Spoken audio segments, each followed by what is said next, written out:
Faleminderit.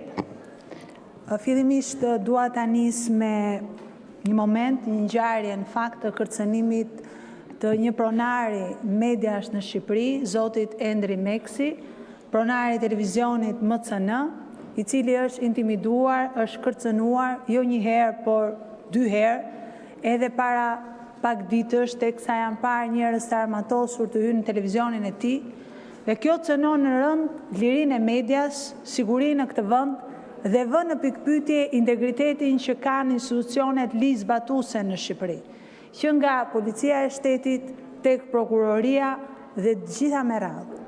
Është e pafalshme që qoftë një qytetar i thjesht kur kërcënohet të mos merret asimas, dhe jo më një pronar mediash që lidhet me lirinë e shprehjes, me transparencën për publikun, me punën e 10 gazetarëve, 10 operatorëve, 10 njerëzve që punojnë për interesin publik, të kërcënohet dhe askush mos ketë asnjë reagim.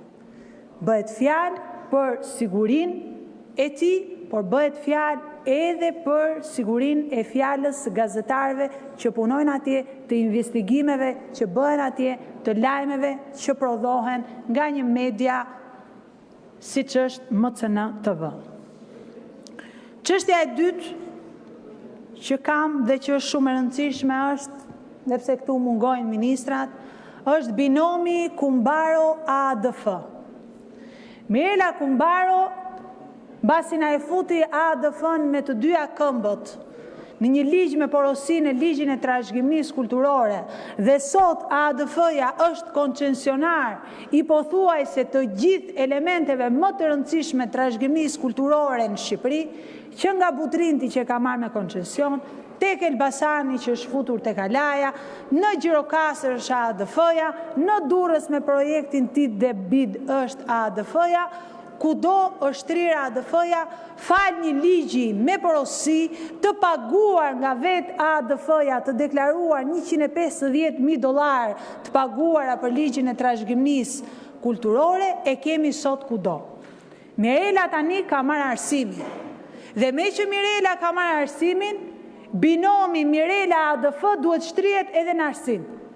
Dhe keni sjell projekt ligj në kuvend që është të vësh duart në kokë, që nuk e gjen në asnjë vend të Europës dhe nuk e gjen në asnjë vend botës ku detyrat e shtetit t'i jepen një fondacioni privat, dhe keni sjell projekt ligjin që parashikon shkrirjen e qendrës së shërbimeve arsimore, siç njihet QSHA, dhe krijimin e një agjencie kombëtare të shërbimeve arsimore, ku me demek do të jetë shtetërore, ku në fakt de facto do të ka vulën dhe kontrollin ADF-ja. Në relacionin shpjegues gjeni, ky projekt ligj është hartuar në bashkëpunim me Fondacionin Shqiptaro-Amerikan për Zhvillim ADF-n. ADF-ja na bë ka projekt ligjene. Pra në këtë vend bën projekt ligje ADF-ja për të marrë gjëra shtetërore, po ADF-ja një subjekt privat. Një subjekt që sot më në fund kemi një shkresë nga ambasada amerikane, shpëtoni dhe ju që kishit merakun që ishin Amerikanët apo jo, që thot nuk është institucion shtetëror Amerikan, nuk ka lidhje me ne, është një organizat private që ka aktivitetin e vetë. Sqarohemi dhe për këtë pjesë se ishit pas sqaruar kur merrte Butrintin. Dhe i gjithë procesi që nga njoja e diplomave të studentëve që kanë studiuar jashtë e duan të vinë në Shqipëri, që tek tezat e maturës shtetërore, të licencimi mjekëve, infermierëve, mësuesve, te tarifat që do të paguajnë studentët shqiptarë për të marrë një vërtetim, për të bërë një provim, të gjitha këto do t'i vendosi ADF-ja. Sepse bordin që ju keni krijuar, e njëjta gjë, domethënë është e frikshme se si mund të jetë i njëjti projekt ligj i marrë nga trashëgimia e çuar te arsimi vetëm se shkon Mirela Kumbaro dhe interesat e veta klienteliste. Risia është përbërja e këshillit drejtues të agjencisë së re. Dhe në këtë bord thot do të jenë përfaqësuesit e partnerëve strategjik donatorëve, që do të jenë përfaqësuesit e ADF-s. Pra bordin na e merr prapa ADF-ja siç e ka marrë dhe siç e ka në gjithë projektet e trashëgimisë. Kjo është fundi një shteti që nuk mban përgjegjësinë në një nga shtyllat themelore kërkesat kushtetutës, siç është arsimi dhe siç është detyrimi për të ofruar arsim dhe për të ofruar standarde në arsim, dhe Alini dhe i merr AADF-ja.